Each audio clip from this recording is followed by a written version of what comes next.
A tiara too heavy for a queen. Sounds impossible, doesn't it?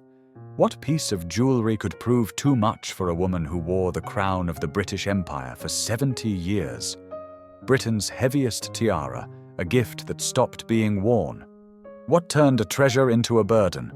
Why did a jewel created for a monarch become unbearable for her?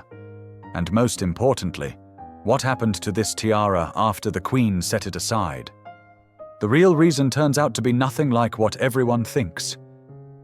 Picture this: an entire country gives one woman a jewel, not just a gift, a symbol of recognition, respect, and admiration.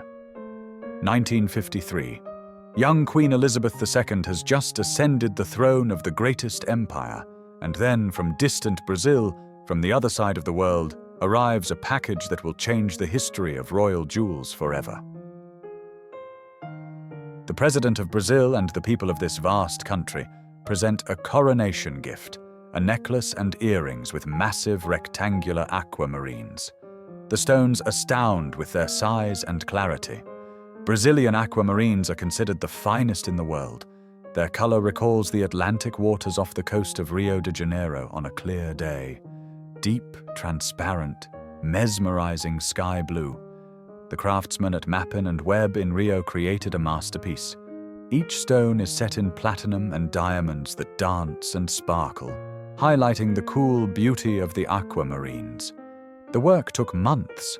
The masters selected each diamond so it wouldn't overshadow the main stones, but merely accent their natural magnificence. The necklace features a large, detachable pendant, the true centerpiece, drawing every eye. A rectangular aquamarine surrounded by diamonds hangs from a delicate platinum chain. The earrings complete the set with the same rectangular stones, the same platinum, the same sparkling diamonds. But the young queen understands. This set is too magnificent to wear just casually. She needs something more, something royal. 4 years pass.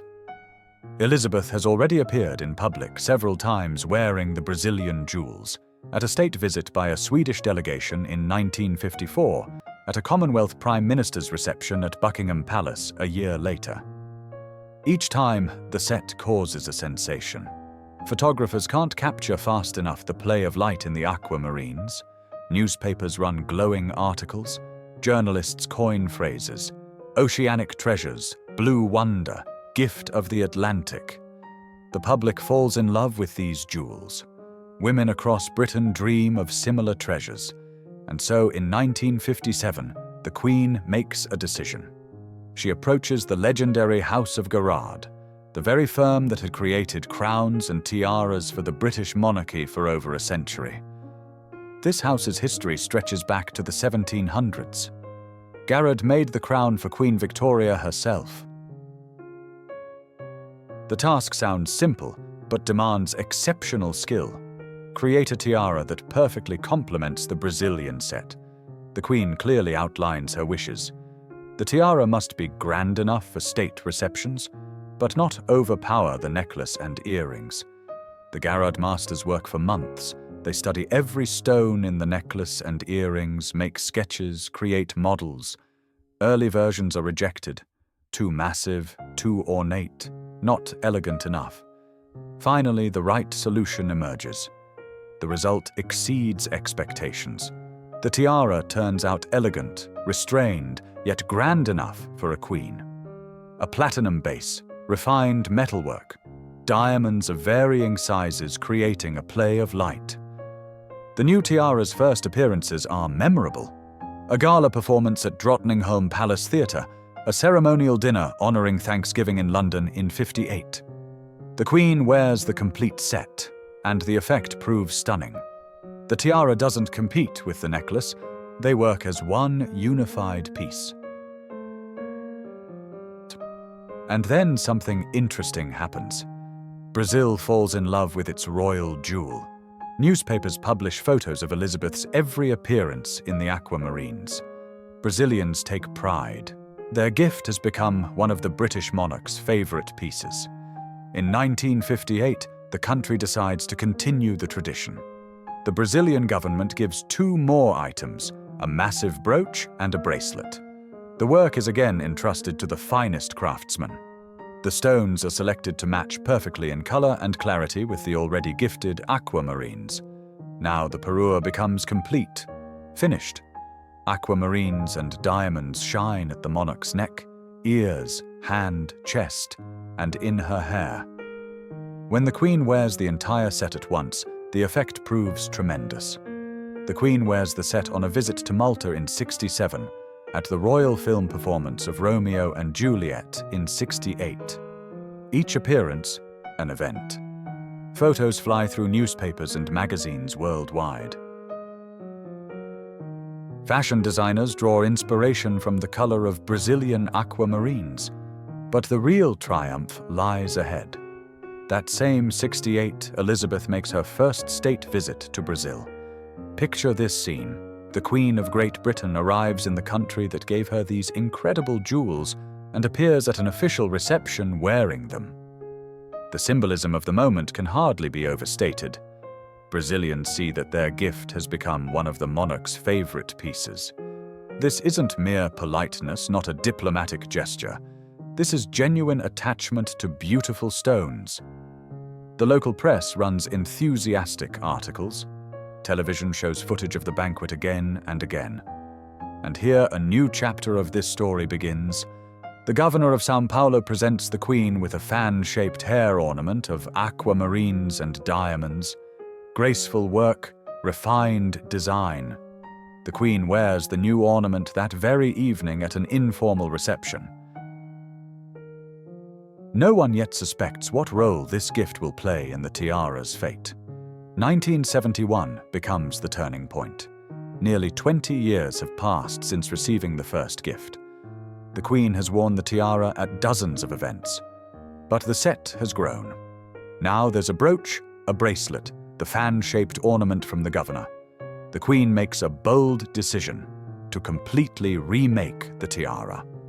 Not simply add stones or change a detail, a radical transformation that will turn an elegant ornament into a monumental work of jewelry art. The Garrod masters receive an unusual assignment. The fan-shaped ornament from the governor of São Paulo must be divided into 4 elements and built into the tiara's structure. The jewelers study the ornament, make blueprints, calculate balance. But this is only the beginning. The massive pendant that for years adorned the necklace must move to the top of the tiara and become its central element. This is the most complex decision. Securing it at the top so the structure remains balanced, an engineering task of the highest difficulty. The work demands precision that's literally jeweler level. The entire structure must be reassembled so the new elements look like an organic part of the whole, as if the tiara had always been this way. The masters work for several months. They create a new platinum base, stronger, capable of bearing the increased weight. 4 fan-shaped elements are built into the sides of the tiara, creating a sense of movement, of waves. And here we reach the key point. The former top of the tiara doesn't disappear. It's transformed into a new pendant for the necklace, a cycle of jewels. What was above descends below. What hung at the neck rises to the heavens. When the transformation is complete, an entirely different tiara stands before the Queen. Massive, majestic, almost architectural in its complexity. 4 fan-shaped elements create the effect of a living sea. The enormous pendant at the top reigns over the entire composition, like a crown upon a crown. The most important part lay ahead. The renewed tiara embarks on a journey through decades and continents. 1974, the royal film performance of the island at the top of the world. Camera flashes, astonished looks. The new version of the jewel makes an even stronger impression. Journalists write the next day. The Queen outshone every Hollywood star. 1979, state visit to Denmark. The Nordic country greets the British monarch with special warmth. When Queen Elizabeth enters wearing the Brazilian aquamarines, it seems as if a piece of tropical ocean has been brought into the hall. A decade later, the situation has changed. 1983 brings one of the most memorable moments: Great Britain's state visit to the United States. Elizabeth appears at an official reception in full Brazilian attire. The American press literally goes wild. Newspapers run photos on their front pages. Headlines burst with superlatives. The most stunning royal jewels America has ever seen. Television channels broadcast the banquet live. 86 is remembered for a return banquet on the royal yacht Britannia. Imagine the sea, the swaying deck of a luxurious vessel, sunset light playing in the aquamarines and diamonds. Photos from that evening will enter history as some of the most elegant images of the Queen. Documents reveal an unexpected turn. The 1990s change the map of the world. The Iron Curtain crumbles, borders open, ideological barriers fall, and Queen Elizabeth travels where British monarchs hadn't gone for decades, to Russia and Eastern European countries. The choice of jewels for these visits isn't random. The Brazilian aquamarine tiara becomes a symbol of a new era. The cool blue stones seem to speak of fresh winds of change, of transparency, of intentions, of hope for a peaceful future. Photographs capture an important moment: the Queen in Brazilian aquamarines at a reception in the Kremlin.